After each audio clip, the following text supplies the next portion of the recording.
Assalamualaikum warahmatullahi wabarakatuh. Alhamdulillahirabbil alamin wa bihi nasta'inu ala umuri dunya waddin. Asyhadu an la ilaha illallah wahdahu la syarika lah wa asyhadu anna Muhammadan abduhu wa rasuluhu wa la nabiyya ba'dah. Addal amanah wa ballagha risalah wa nasaha al-ummah wa jahada fillahi haqqa jihadih hatta atahul yaqin tarakana 'alal mahajjatil bayda laylaha kanahariha la yazigu anha illa halik. Allahumma shalli wa sallim ala nabiyyina Muhammadin wa ala alihi wa sahabatihi wa man sara ala nahjihi ila yaumiddin. Allahumma rabbana atina fid dunya hasanah wa fil akhirati hasanah wa qina adzabannar. Wa subhanaka la ilma lana illa ma 'allamtana wa 'allimna ma yanfa'una wa zidna ilman.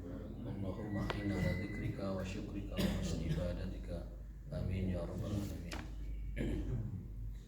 Bapak sekalian yang dimuliakan Allah Subhanahu wa taala, alhamdulillah di pagi hari ini setelah kita libur weekend ya. Semalam macetnya luar biasa dari Nagreg sampai pintu tol Cileunyi, melebihi lebaran macetnya tadi malam. Mungkin tidak ada apa-apa, volume kendaraan. Pulang ke Pangandaran. Kata wis nama ya, beri ke Pangandaran nih. Kemudian ke tanggal 17. Luar biasa. Saya beberapa kali lewat, baik itu mudik atau apa, ini lebih parah ini. Kalau mudik mah macetnya diatur, ini mah macetnya nggak diatur, macet saja. Jadi dari Nagreg ke Bandung itu hampir 3 jam. Terkedah kaget memang biasa. Tapi tadi malam lebih parah. Itu sudah naik motor, kalau naik mobil mah mungkin nyampainya 5 jam. 1 Syawal atau gitu. Luar biasa. Baik, kita akan melanjutkan kajian kita surat Al-Balad. Surat Al-Balad ayat yang ke berapa itu?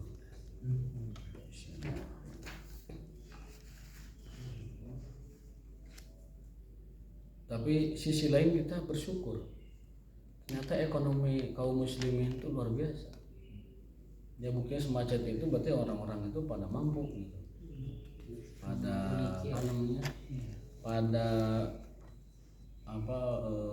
Berjaya lah secara kasat mata begitu.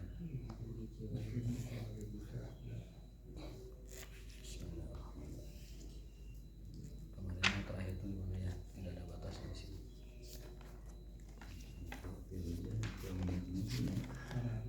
Ya, ini surat Al-Balad ya.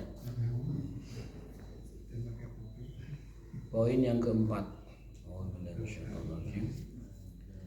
Laqad khalaqnal insana fi kabad. Fi asli takwim surat Atin ya.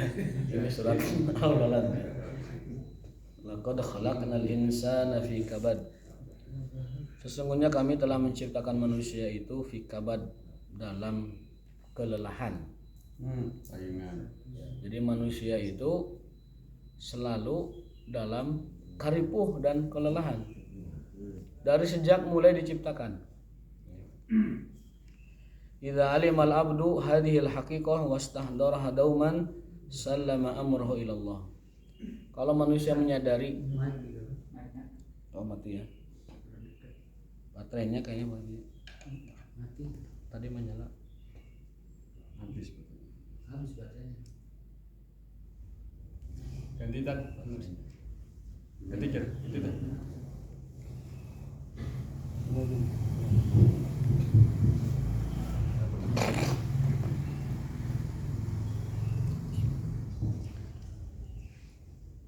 Idza alimal abdu hadhil haqiqah wastahdaraha dauman sallama amruhu lillah. Kalau setiap manusia menyadari bahwa dia itu lemah, maka dia akan senantiasa memasrahkan seluruh urusannya itu kepada Allah. Masalahnya orang kadang sering lupa bahwa dirinya itu lemah, merasa kuat, merasa bisa bisa merasa hebat sehingga tidak full memasrahkan diri dan hidupnya kepada Allah. Padahal Allah sudah tegaskan, laqad khalaqnal insana fi kabad. Sungguh kami telah menciptakan manusia dalam keadaan lelah dan berat. Bukan Allah yang menciptakannya, bukan berat, tapi manusia itu memang ditakdirkan diciptakan selalu dalam keadaan lelah dan berat. Pikarunyaun, pihampuraun, dan berat hidupnya. Selalu begitu kehidupan manusia di dunia itu adalah sulit. Kemudian setelah itu lima yu'anihi minasyada'id fid dunya, karena dia mengalami fase-fase yang sulit dalam hidupnya dari sejak diciptakan.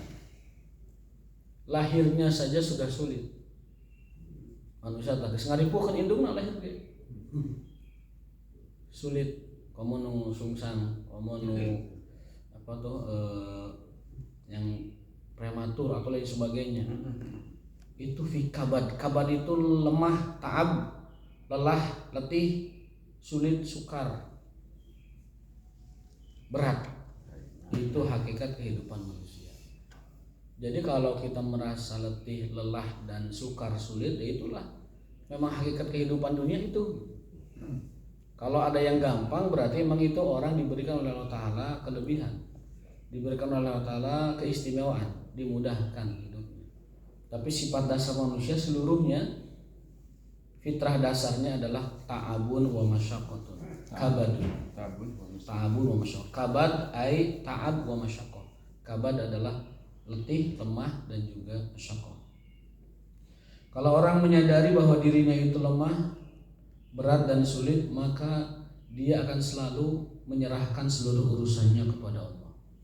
Sudah melelah, sudah melemah, sudah masukar dan sulit, bahkan dirinya pun sulit, dia punya musuh besar, namanya iblis. Kita ini lemah, ta'ab, letih, lemah, ya, tidak punya daya upaya. Masyaqqah juga sama, sukar, sulit, ya, berat hidup ini. Sudah begitu punya musuh besar, namanya iblis. Lama orang tidak memasrahkan urusan kepada Allah, gimana kita mau survive dalam hidup? Musuh besar kita iblis, yang tidak bisa dikalahkan oleh apapun kecuali dengan Allah. Manusia tidak akan bisa mengalahkan iblis. Dia bisa meminta pertolongan Allah agar Allah mengalahkan iblis itu, baik pada dirinya maupun pada kehidupannya. Rasulullah SAW itu punya korin seperti semua manusia. Manusia seluruh dunia itu ada korinnya. Jin korin. Korin artinya selalu merapat, menemani, nempel terus. Manusia itu punya korin, ada jin korin yang menempel terus kemanapun dia ada. Rasul ditanya, apakah anda juga ada korin ya Rasulullah? Ya, kecuali karena korinku itu sudah ditundukkan oleh Allah Ta'ala dan tidak menyuruhku kecuali pada kebaikan. Illa annahu la ya'muruni illa bi khair, kecuali korinku telah tunduk dan hanya menyuruh kepada kebaikan. Jadi Rasul juga ada korinnya, tapi korinnya Rasul itu hanya menyuruh kepada kebaikan. Jadi malaikatnya mengawal dan menyuruh kepada kebaikan, korinnya pun sudah tunduk. Nah, korin kita mah belum tunduk. Korin kita mah masih liar, masih ngajak nanti untuk para rukuh. Itu bedanya korin kita dengan korin Rasul. Tapi setiap orang itu ada korin. Wa radiya bi qada'ihi. Dan kalau manusia itu tahu dirinya itu lemah dan tiada daya upaya, serta kehidupannya pun sudah berat, maka dia selain akan menyerahkan seluruh urusannya kepada Allah, dia pun akan ridho dengan keputusan Allah. Toh dia merasa lemah, tidak punya daya upaya, tidak punya kekuatan apapun, jadi ya pasrah saja kepada Allah. Ya tentunya kepasrahan yang kita maksud ini kepasrahan yang paripurna, kepasrahan yang ditemani oleh ikhtiar dan ketawakalan kepada Allah. Bukan kepasrahan yang begitu saja. Karena kalau kita pasrah begitu saja, apa bedanya kita dengan kaum fatalistik? Fatalistik kita ya udah kumaha dalang we. Kita mengikuti aja. Tidak bisa. Manusia itu dia diatur oleh Allah Ta'ala, tetapi dia juga diberikan pilihan-pilihan dalam hidup. Wahadainahun najidain, dan kami dia beri dua jalan. Wahadainahun najidain, kami arahkan, kami beri petunjuk dia dua jalan. Najdun lil akhirah, jalan ke surga akhirat. Wa najdun li annar, dan jalan ke neraka. Wahadainahun, telah kami tunjukkan. Berarti kalau Allah sudah nyatakan kami tunjukkan jalannya, neraka dan surga, berarti manusia itu suruh milih. Nah, karena manusia itu bisa memilih, dia harus mempertanggungjawabkan setiap pilihannya. Dia harus mempertanggungjawabkan setiap pilihan. Itu bedanya kita dengan makhluk yang tidak diberikan pilihan. Hewan tidak diberi pilihan, malaikat tidak diberi pilihan, makanya mereka tidak ada hisab. Tapi kita, karena kita memilih dan diberi hak pilih, kita akan dihisab atas pilihan-pilihan kita. Termasuk juga pilihan politik, kita akan dihisab oleh Allah Subhanahu Wa Taala atas nasib bangsa kita yang 5 tahun itu. Mudah-mudahan kita tidak salah pilih. Minimalnya kalaupun tidak menang ya tidak salah pilih. Keberpihakan kita jelas di mana dan untuk siapa. Itu yang paling penting. Keberpihakan itu. Walam yahzan ala ma fatahu wala ma asabahu. Kemudian kalau orang mengetahui, manusia tahu bahwa dia itu lemah dan tiada daya upaya, selain dia menyerahkan urusannya kepada Allah, sabar dengan ketentuan Allah, ridho dengan ketentuan Allah, dia pun tidak akan bersedih dengan apa yang telah terjadi dalam hidupnya. Ma fata fata utrukil mati lil mustaqbal. Kalau kata Dr. Aida Al-Qarni, pengarang kitab La Tahzan, mungkin dulu pernah viral bukunya ya, La Tahzan, don't be sad, jangan bersedih. Kata beliau, di dunia ini kunci bahagia itu 3. 1, dahil madi lil madi, biarkan yang sudah lalu untuk masa lalu. Let gone be bygone. Biarlah yang sudah lalu itu berlalu. Jangan terlalu banyak dipikirkan. Yang kedua, da'il mustaqbal hatta ya'ti, biarkan masa depan datang dengan sendirinya. Jangan terlalu dipikirkan. Biarkan masa depan itu datang sendiri. Jangan terlalu dicemaskan, jangan terlalu dipikirkan. Direncanakan perlu, tapi dicemaskan, dikhawatirkan tidak boleh. Karena kalau kita mencemaskan masa depan, itu sama artinya kita suudzon kepada Allah Subhanahu Wa Taala. Imam Syafi'i mengatakan, orang yang dalam pikirannya itu musibah, miskin, tedahar. Kata Imam Syafi'i, faqad asa'azzanna billah, sungguh dia telah suudzon kepada Allah. Suudzon kepada Allah yang akan menjaganya dia dari setiap keburukan. Suudzon kepada Allah yang akan menjamin rizkinya karena dia telah menciptakannya. Allah kan telah menciptakan kita, dia bertanggung jawab ngasih rezeki kita. Gak mungkin diciptakan ditelantarkan gitu saja, gak mungkin, mustahil. Itu dijamin. Hanya saja tiap orang beda-beda porsinya. Ada ayatnya. Kalau kita ingat atau lihat teman kita yang luar biasa lebihnya itu, baca ayat ini, hilang seketika apa itu? Keinginan kita seperti apa yang orang punya itu hilang seketika. Ayatnya adalah wa qasamna bainahum ma'isyatahum. Wa qasamna, dan sungguh telah kami bagi-bagi bainahum, antara mereka ibadallah, hamba-hamba Allah, ma'isyatahum, porsi kehidupannya masing-masing. Kalau ini ayat dibaca, itu hilang semua yang begitu. Lihat orang pakai jet pribadi, nah nuqasamnahu bainahum ma'isyatahum, sungguh kami telah bagi orang itu porsinya masing-masing. Tos dipincukan, jangan Garuda, tos dipincukan, udah hilang. Melihat orang, aduh kata gulisna kabina-bina, tanya babawaan gulisna kabina-bina, nah nuqasamnahu bainahum ma'isyatahum, kami telah bagikan mereka porsinya masing-masing. Lihat orang sehatnya luar biasa, jago ringkas, nahnu qasamna bainahum ma'isyatahum, kami telah bagikan porsinya masing-masing. Tapi rezeki mah dijamin, dah Allah sudah menciptakan, tanggung jawab dia. Ibnu Samak mengatakan, andaikan orang berdoa, ya Allah jangan kau kasih rizki aku, Allah tetap kasih rizki. Ya Allah, ulah sina tuang abdi teh, ulah sina minum, ulah sina berkeluarga, tidak bisa. Untuk rizki, bahkan kalau dia minta tidak diberi pun Allah akan beri. Tanggung jawab dia. Telah menciptakan kita, maka tanggung jawabnya ngasih makan kita. Gak mungkin atau diciptakan lalu ditelantarkan, itu bukan sifat Allah dan mustahil. Nah, jadi orang yang mengerti banget bahwa dirinya itu lemah dan tiada daya upaya, maka dia tidak akan sedih dengan apa yang telah terjadi dalam hidupnya. Ma'fata, biarkan yang lalu telah berlalu. Wada'il mustaqbal hatta ya'tiya, biarkan masa depan datang dengan sendirinya. Yaumuka. Apa arti yaumuka? Harimu adalah hari ini. Itu wasiat atau pesan dari pengarang kitab Al-Tahzan, Dr. A'id Al-Qarni. Ingin bahagia, terapkan 3 hal ini. Biarkan yang lalu telah berlalu, biarkan masa depan datang dengan sendirinya. Persiapkan saja dengan tawakal dan ikhtiar. Lalu harimu adalah hari ini. Kerjakan yang bisa dilakukan hari ini. Kan kita sering berdoa tiap hari.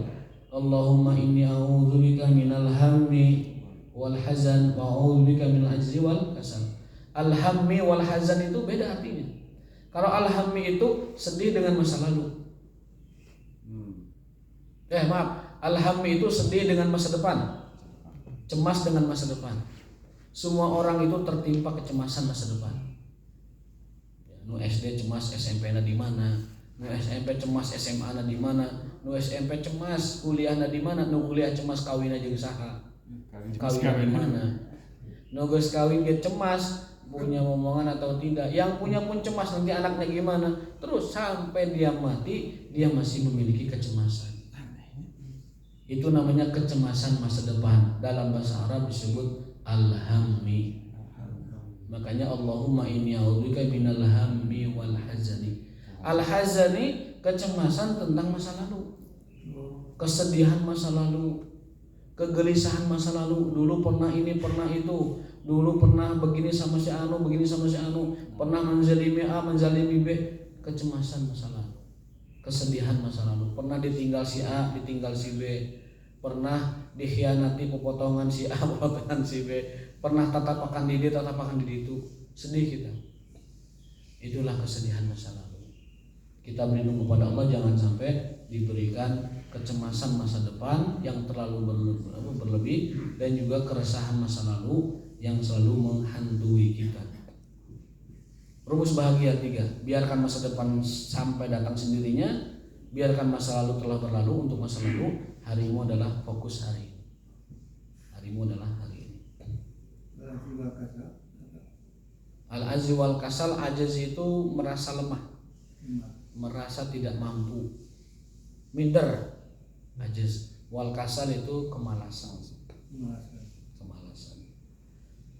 Berikutnya adalah walam yahzan ala ma fatahu wala ma asabahu. Dia pun tidak akan sedih dengan apa yang menimpanya.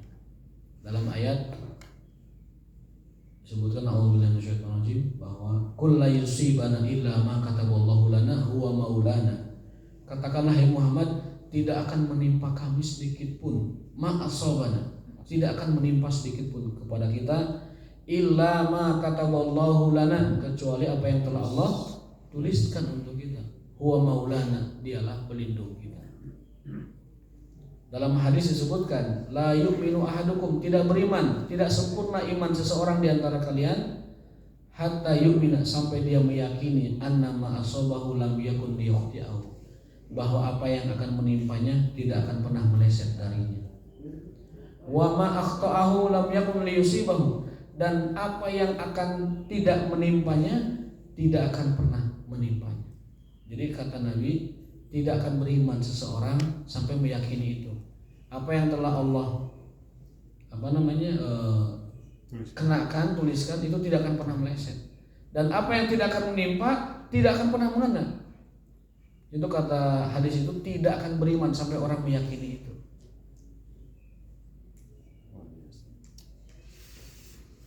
Jadi kita hanya diperintahkan untuk fokus mengerjakan hari ini. Yang sudah jangan dibuat sedih, yang datang jangan dibuat cemas. Apa filosofinya? Seperti orang nyetir. Nyetir kan fokus ke depan kan? Tapi sesekali lihat spion. Nyetir terus ke depan nggak lihat spion juga bahaya. Tapi juga jangan lihat spion terus, nabrak. Itu filosofi hidup itu seperti orang nyetir. Fokus ke depan, sesekali lihat masa lalu. Oh iya. Makanya pami anjing lompat pak, tara. Kalau anjing lari itu suka tuh tengok kanan kiri kan.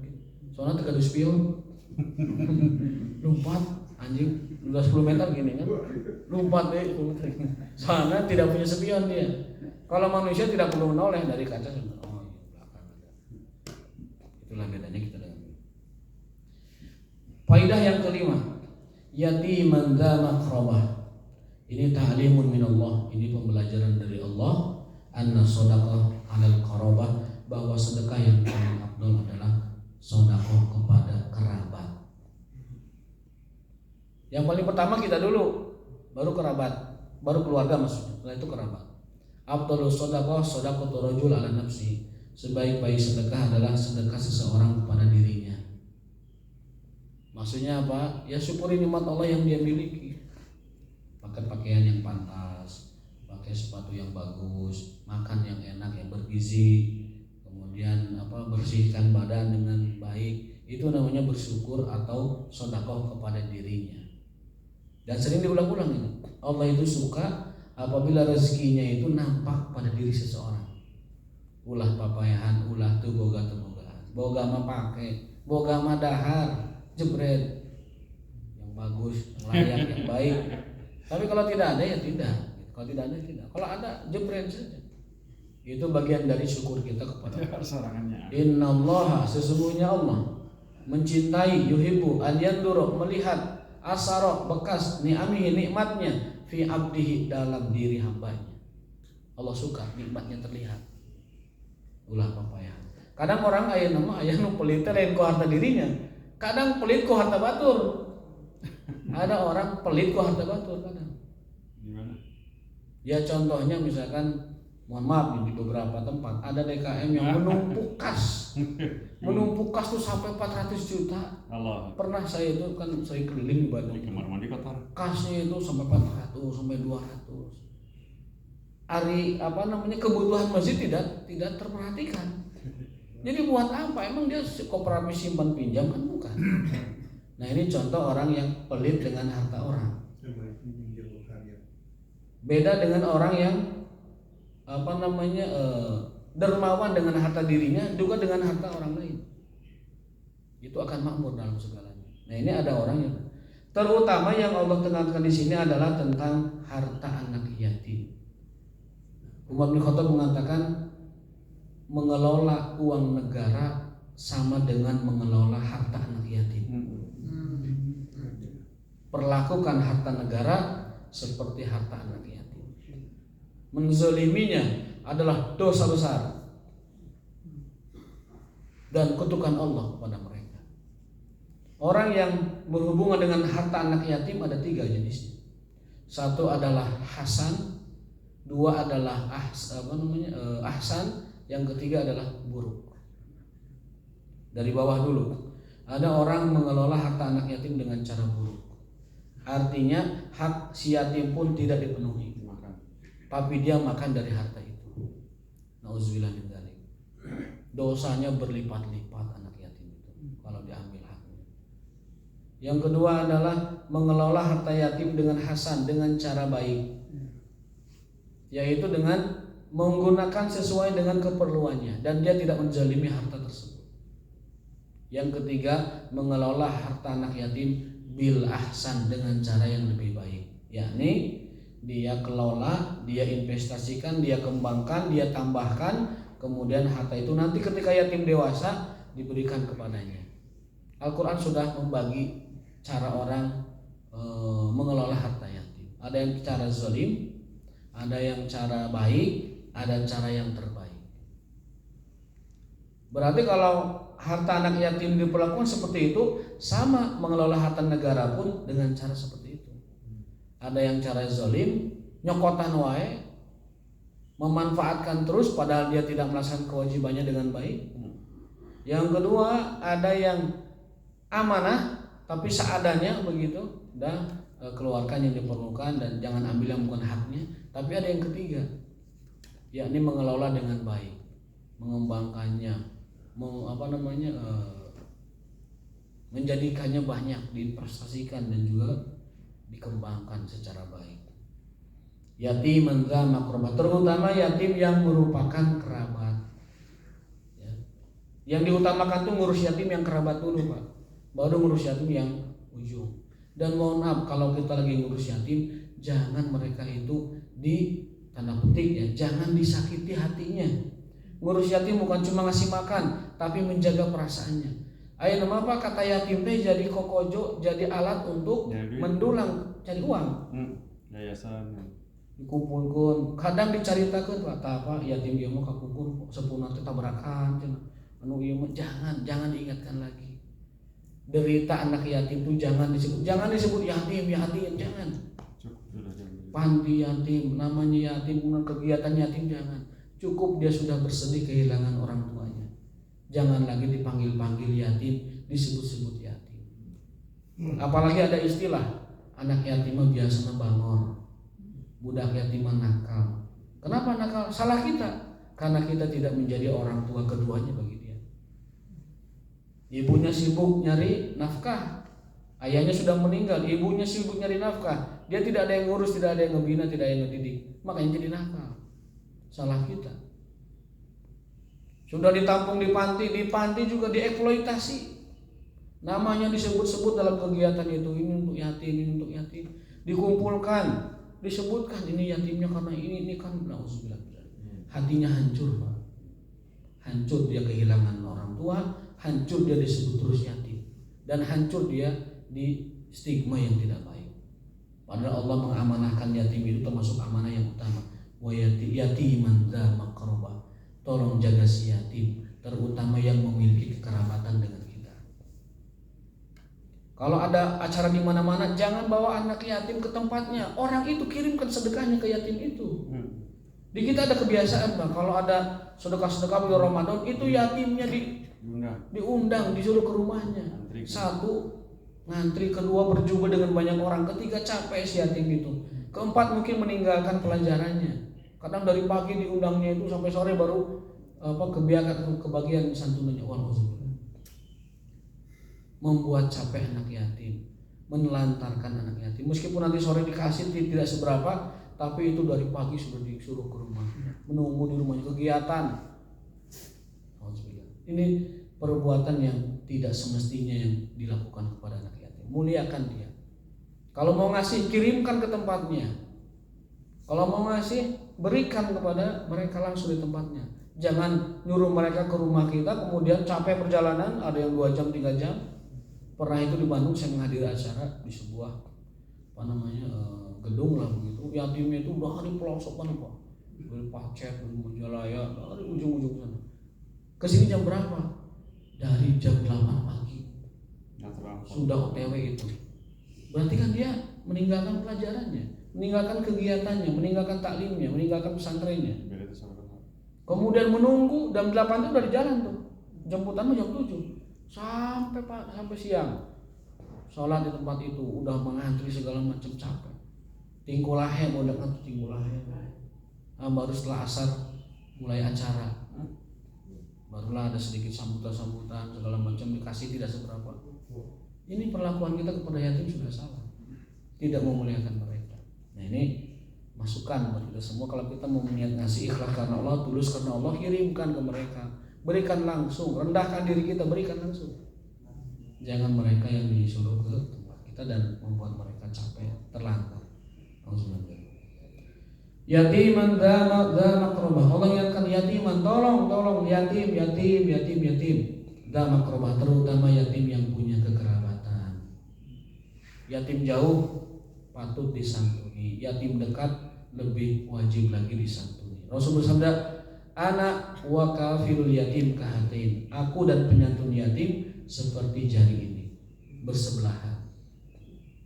Jadi kalau kita ingin sebelahan dengan Rasul, Kata Nabi, ana wa kafilul yatim, aku dan penyantun yatim seperti dua jari ini, berdekatan. Dalam adabul mufrad ditambah lagi, ana wa kafilul yatim, aku dan penyantun yatim serta janda, dia akan bersamaku di surga seperti ini. Tapi nyantuni janda tidak mesti dinikahi. Disantuni, kan bahasanya disantuni kan. Barang siapa yang menyantuni janda dan yatim, nanti di akhirat seperti ini. Bahkan ada hadis lebih lagi, as-sa'i 'alal armalati wal yatim kal mujahid fi sabilillah.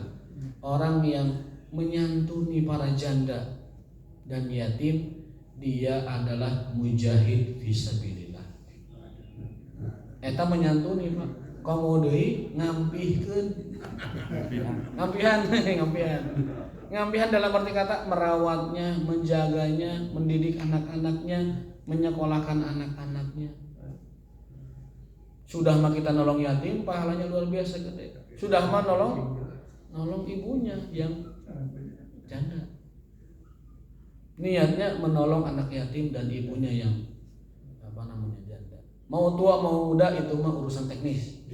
Ya, tapi menolongnya itu fadilahnya besar. Yang muda fadilahnya adalah kita menyelamatkan anak-anaknya biar tidak jadi anak bangor. Yang tua menyelamatkan ibunya supaya dia tidak terlantar. Jadi fadilahnya besar. Asal niatnya ikhlas terus karena Allah Subhanahu wa taala. Tapi memang ibadah ini yang paling banyak mendapat hambatan dari internal. Internal barrier. Internal ya. Internal barrier. Ini sering mendapatkan hambatan dari Ibu Kapolda biasanya.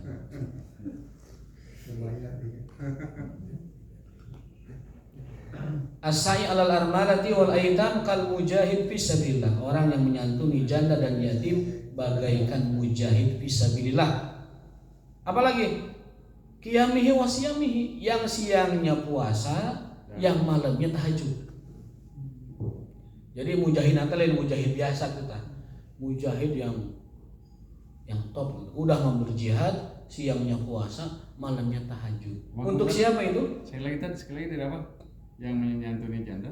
Menyantuni janda dan merawat anak yatim. Bagaikan mujahid fisabilillah. Yang siangnya puasa, malamnya tahajud. Ada mufrad yang kita pelajari kan pernah itu. Dalam kitab Adabul Mufrad, Imam Bukhari meriwayatkan sebuah hadis bahwa orang yang menyantuni yatim dan juga menyantuni janda, menolong mereka maksudnya, adalah seperti mujahid fisabilillah yang siangnya puasa, malamnya tahajud. Berarti ada mujahid biasa Pak, mujahid biasanya perang syahid gitu lah. Tapi ada mujahid yang di atas itu, yang super. Siangnya puasa, malamnya qiyamul lail. Urang mah jihad henteu, puasa henteu, tahajud ge saaya-aya gitu ya. Udah, supaya melampaui mereka ya itulah. Silahkan rawat yatim, ambil yatim, terutama yang kerabat. Insyaallah Pak Ji. Kalaupun tidak merawat dia di rumah kita, minimal ada bulanan yang kita kasihkan ke yatim kerabat kita. Demi Allah Pak, harta itu akan berkah dengan itu. Tidak akan meleset, tidak akan luput keberkahan Allah dari kita. Koman geus teu boga ibu Kapolda mah kudu waninya. Nah, apalagi yang di rumahnya sudah tidak ada hambatan internal. Gitu. Jadi teh hiji acan soalnya teu aya kawanis teu dikacan gitu. Anu lain masih aya alasan keneh. Ya, kita mah ada uzurnya apa hambatan internal. Tapi kalau yang tidak punya hambatan internal, khawatir dihisab saya mah.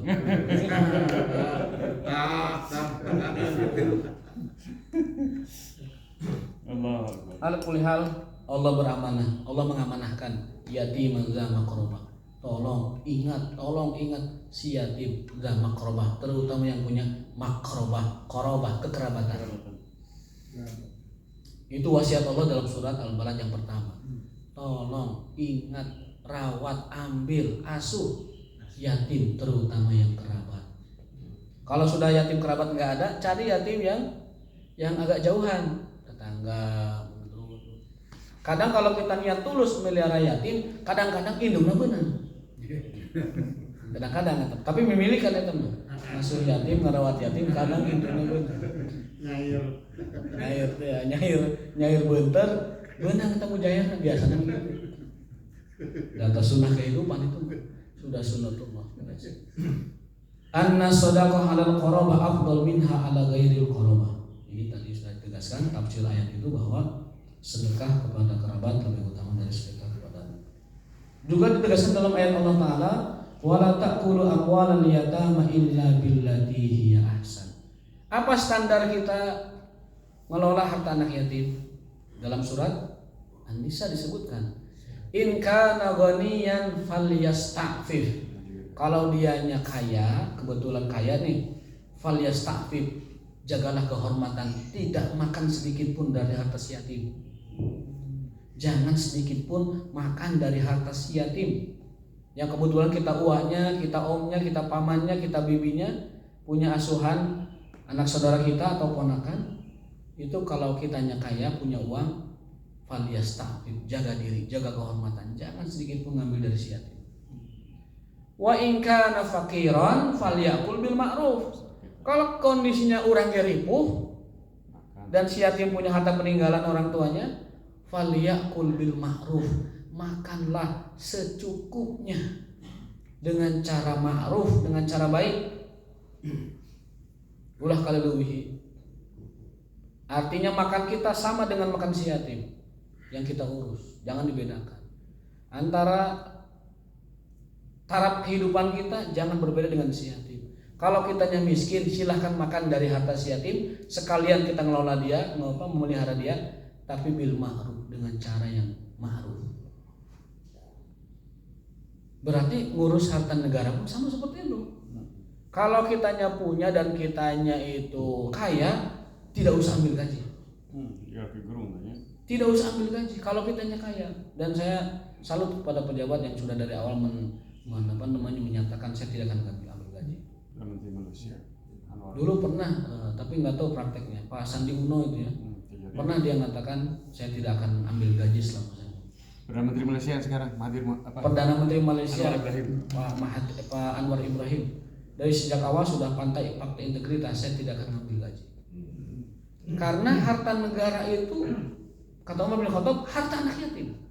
Perlakukan harta negara seperti harta anak yatim. Kamu boleh ambil kalau kamu tidak punya. Tapi kalau kamu punya, falyasta'fif, jaga kehormatan dirimu. Jangan ngambil dari situ. Makanya kalau kitanya kaya, kitanya sudah mampu mapan, lalu kita nih mohon maaf ASN gitu. Kalau kitanya kaya, nggak usah ambil gajinya. Jadikan pekerjaan ASN sebagai khidmah melayani masyarakat. Kita pejabat, kita punya pangkat, kalau kitanya kaya nggak usah ambil gaji. Udah gajinya buat masukin aja ke ke kas ataupun ke CSR atau apalah, yang penting tidak. Kalau kitanya kaya, kalau kitanya miskin, falyakul bil ma'ruf, ambil secukupnya sesuai dengan yang ditentukan oleh pemegang kuasa. Allah Akbar. Ayo urang mah kan henteu. Nu geus beunghar tambah ngagorogot. Anu geus mapan tambah lihai nyokotna. Korupsi. Lamun cek bahasa hadis gerhana teh mah aya nu Rasul menyaksikan orang teh diazab gara-gara kumaha? Sohibul mihjan. Orang pemilik tongkat bengkok. Jadi kalau jemaah haji lewat teh aya orang punya tongkat sok nyokotan tas kaitan gitu. Lamun dituduh, mana maling tas urang. Untuk ieu mah tongkat kakait ieu mah. Padahal dihajar. Jadi mun kapendak minta maaf, saya tidak sengaja, saya tidak tahu itu korupsi dan saya tidak tahu itu masuk delik korupsi. Tapi lamun teka nyahoan damai sejahtera. Mangprang itu. Nah itu Rasul mengingatkan dia melihat orang ahli neraka yang di dunia itu sohibul mihjan, pemilik tongkat bengkok. Tongkat hawe terang lagi. Tongkat rotan itu ada orang kata Rasul itu dia punya tongkat. Kalau ada jemaah haji bawa tas itu tongkatnya suka dikaitin. Lamun kapendak minta maaf. Lamun teka pendak dah kait ieu mah gitu. Itu sohibul mihjan. Berarti aya nama tina dana haji berarti nya. ayeuna korupsi Dana tina haji. segala rupa. Dana Lamun haji. sakirana teu kanyahoan sama, lamun sakirana kanyahoan wayahna gitu. Allahu Akbar. Nah sekali lagi mengurus harta negara sama dengan mengurus harta yatim. Kalau kitanya punya maka jagalah kehormatan, tidak usah ambil.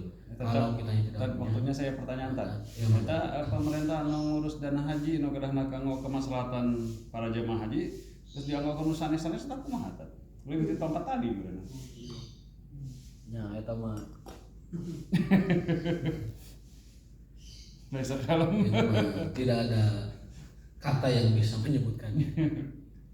Sudah mendana ibadah, dana masyarakat apalagi untuk ibadah malah dipakai atau disalahgunakan, itu mah sudah jauh. Bahkan bukan dana ibadah aja nggak boleh, apalagi dana ibadah orang lain. Waliyahzubillah. penginapan dibatikan, makanan dibatikan, transportasinya segala dibatikan. rupa, segala rupa. Allah. Sampai nanti tak kardus-kardusnya gitu dibatikan. Yang keenam, ayah sabu alam yarahu ahad. Ma ghaba mashhadul qarabah anil qalbi wa illa waqa'a sahibuhu fil muharramat. Ini Allah ini menyindir manusia. Ayah sabu, apakah dia mengira alam yarahu, tidak ada yang melihat perbuatan-perbuatannya ini. Manusia itu suka mengira perbuatannya itu tidak ada yang merhatikan. Makanya tafsirnya, tidak ada orang yang kehilangan perasaan disaksikan Allah kecuali dia jatuh kepada kemungkaran dan maksiat.